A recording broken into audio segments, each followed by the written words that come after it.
గోంగూర బోటీ fry ఒక్కసారి నేను చెప్పినట్టు ట్రై చేయండి. జన్మలో దీని టేస్ట్ మర్చిపోరు, అంత బాగుంటుంది. ఇక లేట్ చేయకుండా ముందైతే ప్రాసెస్లోకి వెళ్ళిపోదాం.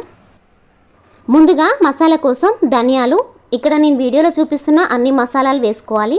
ఈ మసాలాలన్నీ నేను డిస్క్రిప్షన్లో ఇస్తాను, చూసుకోండి. లేదు అంటే వీడియోని కొద్దిగా వెనక్కి జరిపి చూసుకోవచ్చు. ఇవన్నీ 2 నిమిషాలు ఫ్రై చేసుకొని మిక్సీ పట్టేసుకొని పక్కకు ఉంచుకోండి. ఇప్పుడు వేరొక ప్యాన్లో 2.5 టేబుల్ స్పూన్ల వరకు ఆయిల్ వేసుకొని ఆయిల్ హీట్ అయిన తర్వాత 3 పచ్చిమిర్చి, చిన్నగా కట్ చేసుకున్న మీడియం సైజ్ ఆనియన్స్ 2, టేస్ట్కు తగ్గట్టు సాల్ట్ కూడా వేసేసుకొని ఒకసారి అంతా కలిపేసుకోండి. నూనెలో ఆనియన్స్ అంతా మెత్తబడే వరకు ఫ్రై చేసుకోండి. ఆ తర్వాత కడిగి పెట్టుకున్నట్టు బోటీ కూడా వేసేసుకొని అంతా కలిపేసుకోండి ఒకసారి.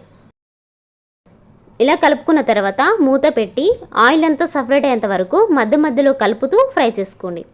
ఇలా ఆయిల్ అంతా సపరేట్ అవుతున్నప్పుడు కడిగి ఉంచుకున్న గోంగూరను కూడా వేసుకోండి. ఇక్కడ నేను 1/2 kg బోటీకి 50 గ్రాముల వరకు గోంగూరను తీసుకుంటున్నాను.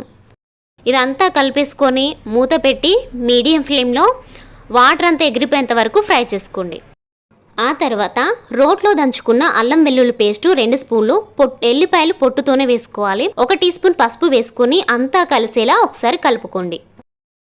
మంచి స్మెల్ వచ్చేంత వరకు లో ఫ్లేమ్లో ఫ్రై చేసుకున్న తర్వాత 2 స్పూన్ల కారం వేసుకొని మీ కారాన్ని బట్టి మీరు ఎక్కువ తక్కువ వేసుకోవచ్చు.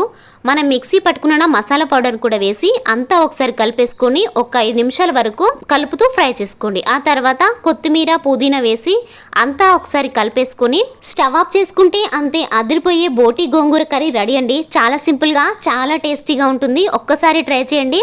నచ్చితే మీ ఫ్యామిలీ మెంబర్స్కి షేర్ చేయండి. Thanks for watching.